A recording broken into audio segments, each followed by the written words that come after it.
हलाल चीज खाएगा तो हलाल काम और अच्छे काम करेगा। ये बात ज़हन में रखें।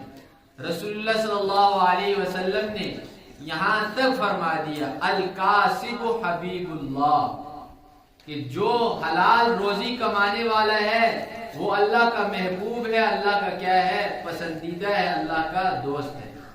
तो जो हराम खाता है उसके बारे में रसूलुल्लाह सल्लल्लाहु अलैहि वसल्लम फरमाते हैं, मअकुलुहु हरामुन व मलबसुहु हरामुन अन्ना युस्तजाब लहु।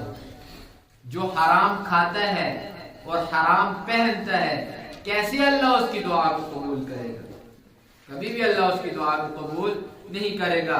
यहाँ तक आता है कि जब एक लुकमा हराम का इंसान के पेट के अंदर चला जाए, 40 दिन तक अल्लाह उसकी दुआ को कबूल नहीं करेगा। तो जो सारी जिंदगी हराम खाएगा उसकी अल्लाह दुआ की कबूल करेगा।